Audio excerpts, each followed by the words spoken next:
Of course, the bar is laying out flat right now, but when you come into a field, it's gonna be standing up. This rope right here, you pull your hydraulics, just pull the rope, unlocks, you let it down in position.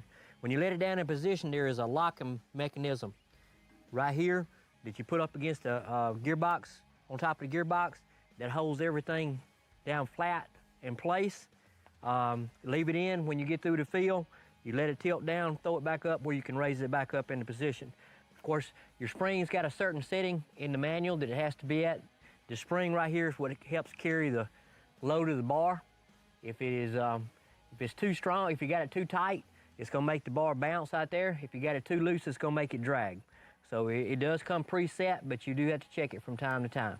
All right, hydraulic cylinder, of course, at the end of the field, you hit it just a little bit, hit the 3-point hitch, spin around, set everything back down to go. Everybody cuts hay a little bit different, so you see this thing is tilted a little bit forward. I actually would have liked for it to have been cut a little bit more forward, but you adjust that by your third link on your tractor right here.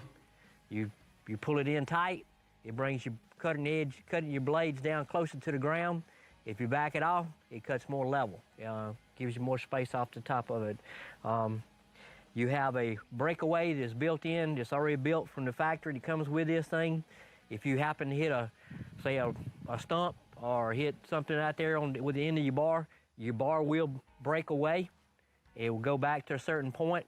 To reset, you just set everything down, back up, everything pops back into place, and you go. You know, it's got a check chain, which will also will help with the height. You can set it to help control your height of your machine when you're cutting.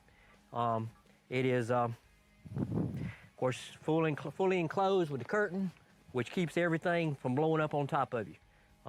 But, you know, really and truly, as far as anything setting up or anything else, that's pretty much your biggest thing, is how you want to cut the hay. You want to cut it closer to the ground, or you want to cut it higher off the ground. And that's just a matter of setting the bar, your 3-point up here. You know, I run it, recommended at 540.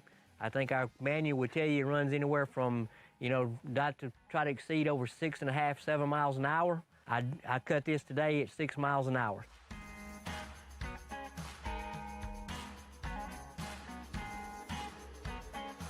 You have 3 grease fittings on right here, one down a little bit lower, and one here on your pivot where your bar and everything comes up and down. This right here is it keeps it greased where if it does do a breakaway. Now, those are the 3 main greasing points, other than you have a grease fitting on each end of your drive line that needs to be greased. You have on your gearbox, you have a plug on top of it that you can take out, check your oil right there to check the oil in the bar. The bar needs to be vertical, need to be standing straight up. There is a plug, you remove that plug, the oil level should be even with the hole. Does not, if you overexceed that hole, overexceed the amount of oil that's supposed to be in it, it will make this bar run hot. And those are primarily it is also a grease fitting on the front side, which greases the bushing, where your gearbox pivots up and down. So that would be another grease fitting. But pretty much, there's not that many grease fittings on it. Also, to adjust the tension on your belt, this piece right here, you loosen up on it and then tighten up on this, and that will tighten up the tension on your belt.